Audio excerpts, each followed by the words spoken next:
नमस्कार विद्यार्थी मित्रांनो, व्यंकटेश एज्युकेशन अँड संस्कृती या आपल्या चॅनलवर सर्वांचे सहर्ष स्वागत आहे। आजच्या व्हिडिओमध्ये आपण सर्व शालेय स्पर्धा परीक्षा, स्कॉलरशिप या सर्व स्पर्धा परीक्षांसाठी उपयुक्त असा गणित या विषयातील आपण वर्ग आणि वर्गमूळ यामधील आपण उदाहरणं पाहणार आहोत। चला तर मग व्हिडिओला सुरुवात करूया। तत्पूर्वी नेहमीप्रमाणे व्हिडिओ आवडल्यास व्हिडिओला लाईक करा, आपल्या मित्रमैत्रिणींना शेअर करा। बघा, वर्ग तर आपल्याला येतात, पण वर्गमूळ काढताना किंवा वर्गमूळ काढताना कोणते नियम वापरायचे आणि वर्गमूळ काढायच्या कोणत्या दोन पद्धती आहेत आणि त्या कशा सोप्या पद्धतीने सोडवायचं तेच आपण आजच्या व्हिडिओमध्ये बघणार आहोत। चला तर मग वर्ग म्हणजे काय? आता वर्ग म्हणजे काय? एखाद्या संख्येस त्याच संख्येने गुणल्यास येणाऱ्या गुणाकाराला त्या संख्येचा वर्ग असे म्हणतात। जसं की 2चा वर्ग 2 गुणिले 2 बरोबर 4। आता इथे जर आपण घेतलं 7चा वर्ग, मग बघा 7चा वर्ग म्हणजे काय?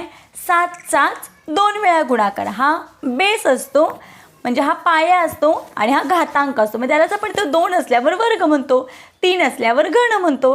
आता आपण वर्गच शिकतोय, मग 7चा वर्ग म्हणजे 7चा 2 वेळा गुणाकार, मग 7 7 49। वर्ग सगळ्यांना पाठ हवेत आणि पाहिजेत पाठ, आणि असतातच बऱ्याच मुलांचे वर्ग पाठ असतात। आता बघा, बऱ्याच वेळा पर्यायामध्ये असं विचारतं, खूप मोठ्या मोठ्या संख्या देतात आणि विचारतात की खालीलपैकी कोणती वर्गसंख्या आहे असं विचारतात।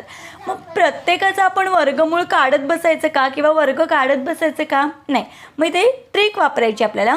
बघा, संख्येच्या एकक स्थानी 2, 3, 7 आणि 8 हे अंक असल्यास त्या संख्या पूर्ण वर्गसंख्या नसतात।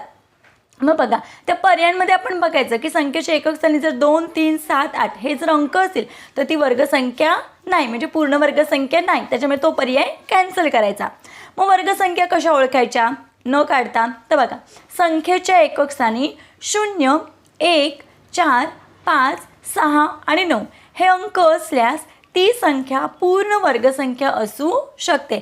मग जर हे अंक एकक स्थानी असेल तर लगेच ओळखायचं की ही वर्गसंख्या आहे। आता बघा, जेव्हा 2 अंकी संख्या असतात, 2 अंकी संख्येचा वर्ग कमीत कमी 3 अंकी आणि जास्तीत जास्त 4 अंकी संख्या येतो। त्याच्यामुळे आपण प्रत्येक पर्याय वापरत बसायचं नाही आहे। ज्यावेळेस प्रश्न विचारला जातो त्यावेळेस लगेच लक्षात की 2 अंकी संख्येचा वर्ग कमीत कमी 3 अंकी आणि जास्तीत जास्त 4 वेळा असतो, म्हणून आपण या ट्रिकचा वापर करून काय करायचं? गणित सोडवायचे। आता बघा, हे झालं वर्ग। आता वर्गमूळ। आता वर्गमूळ म्हणजे काय? जसं की मी सांगितलं, आता बघा इथे 8चा वर्ग आहे, 8चा 2 वेळा गुणाकार म्हणजे 8 8 64। मग या 64 वर्गमूळ काय? तर बघा, 64चं वर्गमूळ, वर्गमूळाचं चिन्ह हे असतं आणि इथे हे 64। मग 64चं वर्गमूळ विचारलंय तर मग इथे काय? हा कशाचा वर्ग आहे? तर 8चा वर्ग आहे। मग 64चं वर्गमूळ 8 ही संख्या असणार आहे। मग इथे दिले बघा कशी व्याख्या दिली आहे, वर्गसंख्या ज्या संख्येचा वर्ग असतो तिला वर्गमूळ असे म्हणतात। म्हणजे बघा, वर्गसंख्या कोणती आहे? 64। मग 64 कुणाचा वर्ग आहे? कोणत्या संख्येचा वर्ग आहे? 8चा वर्ग आहे। मग 8 ही 64ची काय आहे? वर्गमूळ संख्या आहे। आता बघा, वर्गमूळाचे चिन्ह या पद्धतीने दाखवलं जातं। आता एक महत्त्वाचा नियम किंवा गुणधर्म म्हणू आपण, घातांक 1/2 म्हणजे अर्धा असेल तर त्याला वर्गमूळच म्हणावे। मग जर असं असेल, बघा एक उदाहरण घेऊया, 256चा घातांक 1/2, तर हे कसं वाचायचं? म्हणजेच वर्गमूळ 256चं वर्गमूळ किती असं विचारलं आहे। मग आपल्याला माहिती आहे 256 कुणाचं वर्गमूळ आहे? तर 16चं। मग इथे डायरेक्ट आपण उत्तर लिहायचं 16। म्हणजे जरी हाफ असं असेल तरी ते वर्गमूळच काढायचं आहे असं आपण लगेच ओळखायचं आहे। कोणत्याही पद्धतीने विचारलं तरी वर्गमूळच काढायचं आहे। आता आपण वर्गमूळ काढायच्या 2 पद्धती बघणार आहोत। एक आहे भागाकार पद्धत आणि दुसरी आहे अवयव पद्धतीने वर्गमूळ काढायचं। आता बघा, अवयव पद्धतीने आपण ज्यावेळेस वर्गमूळ काढतो ते छोट्या संख्येचा आपण अवयव सहज काढतो, पण दिलेली संख्या मोठी असेल तर अवयव पद्धतीने तिचं वर्गमूळ काढणे वेळ खाऊ आणि किचकट असते, म्हणून मोठ्या संख्यांचे भागाकार पद्धतीने वर्गमूळ काढणं सोयीचं ठरतं।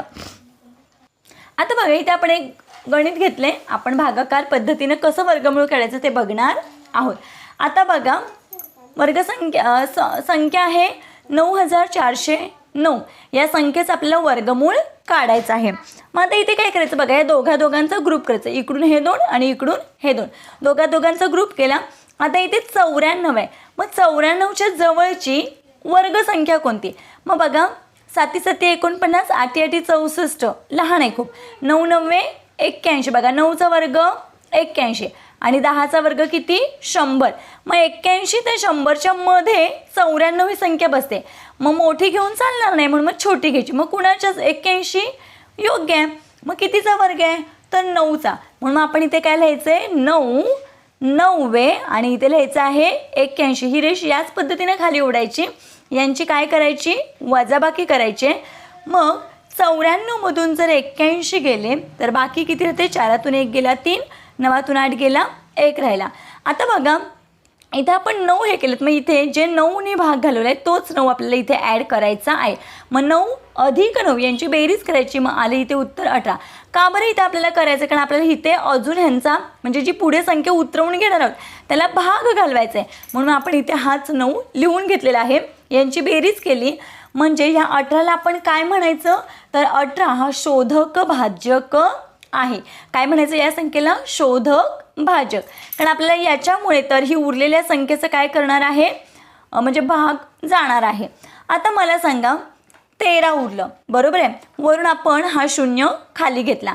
आता मला सांगा 18 ने 130ला काय करायचं आहे? भागायचं आहे. आपण इथे काय करूया? 130 भागिले 18 करूया.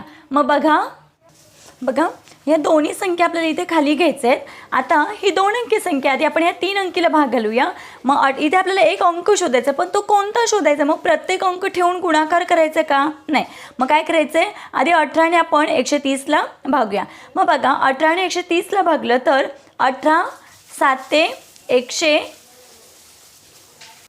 बघा 18 7 126, बाकी किती राहते? 4 राहते. म्हणजे याच्या जवळपासची संख्या 126 आहे आणि 18 ते 144, म्हणजे याच्यापेक्षा मोठी आहे. मग मोठी नाही चालत आपल्याला, छोटी.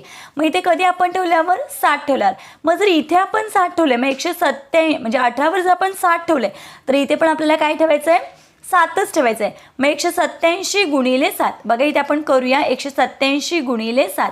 मग 7 7 49, 7 8 56, 56 57 58 59 60, हा चाला 6, 7 1 7 आणि हे 6 किती आलं?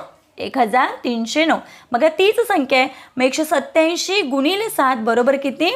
1309. ही खाली घ्यायची रेष, वजाबाकी करायची, बाकी आली 0. आता बघा इथे ज्यावरती आपण 7 दिले तिथे त्यावरती इथे सुद्धा आपण 7 लिहायची आणि काय करायची? यांची बेरीज करायची. मग बघा 7 आणि 7 14, हा चाला 1, 8 आणि हा 1 9 आणि हा 81 1.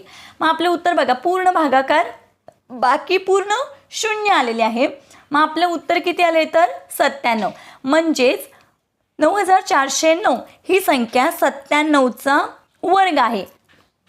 म्हणजे ही संख्या आहे ती 97चा वर्ग आहे. म्हणजे या संख्येचं वर्गमूळ आहे 97. बघा या पद्धतीनं असा प्रश्न होता आपल्याला 9409चं वर्गमूळ किती? तर इथे उत्तर आहे आपलं 97. आपण करून बघू शकता. 97 गुणिले 97 केलं तरी आपलं उत्तर हेच येणार आहे. मग इथे आपण करून बघूया. जसं या संख्येचं वर्गमूळ 97 आहे तर खरंच हे बरोबर आहे का बघूया. मग 97 गुणिले 97, 7 7 49, 7 9 63, 64 65 66 67. इथे लिहून घेतलं 67, याचं काम झालं इथे 0 दिला. 9 7 63, हातचाला आले 6, 9 9 81, 81 आणि 6 87, यांची बेरीज करूया आपण.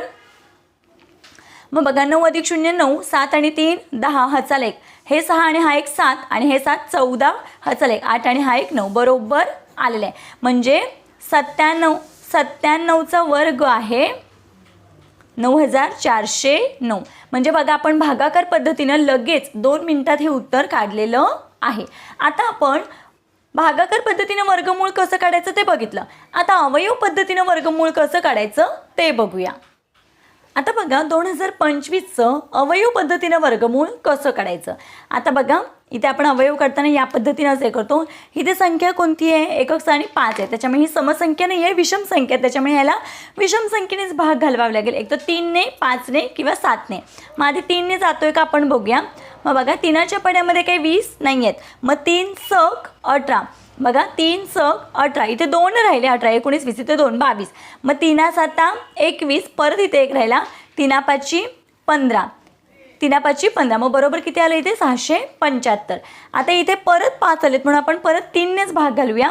3 1 3, बघा 3 2 6, 3च्या पड्यामध्ये 7 नाही, 3 2 6 आणि हा एक 7, मग इथे 15 झाले. 3 5 15, बघा 3 5 15. आता 225. परत आता आपण इथे काय करायचं आहे, आता इथे परत 5 संख्या आले, परत 3ने भाग जातोय का बघूया. 3 7 21, 21 आणि हे आहेत 22, मग 22 मधला एक इथे राहिला, मग 3 5 15, 75 आलं. आता इथे आपण काय करूया, 3ने अजून भाग जातो, बघा 3 2 6, एक राहिला, 3 5 15. आता इथे 25ला मात्र 5ने भाग जातो, 5 5 25 आणि 5 1 5. बघा या पद्धतीने आपण भाग घालवून घेतला, अवयव काढले. काय काय अवयव आले ते लिहून घेऊया. 3 गुणिले 3 गुणिले 3 गुणिले 3 असे 3 4 वेळा आणि 5 2 वेळा. आता काय करायचं आहे, यांचा ग्रुप करायचा, या दोघांचा काय करायचं आहे, ग्रुप करायचा आणि प्रत्येक ग्रुपमधून एकच खाली लिहायचा. इथे 3 लिहिला, गुणिले या दोघांमधला 1 घेतला, या दोघांमधला 1 घेतला. मग बघा 3 3 9 आणि हे गुणिले 5, मग 3 9 5 45. मग आपलं उत्तर काय आले 45. म्हणजेच 2025चं वर्गमूळ आहे 45 आणि 45चं वर्ग आहे 2025. या पद्धतीनं बघा आपण दोन्ही पद्धतीनं वर्गमूळ कसं काढायचं ते आजच्या व्हिडिओमध्ये बघितलेलं आहे. आशा करते आपल्या सर्वांना व्हिडिओ आवडला असेल, या व्हिडिओमधील स्टेप्स आवडले असतील, आपल्या अभ्यासासाठी महत्त्वपूर्ण असतील तर नक्कीच व्हिडिओला लाईक शेअर सबस्क्राईब. आजचा व्हिडिओ कसा वाटला ते कमेंटमध्ये नक्की सांगा. भेटूया पुढच्या व्हिडिओमध्ये. तोपर्यंत नमस्कार. थँक्यू.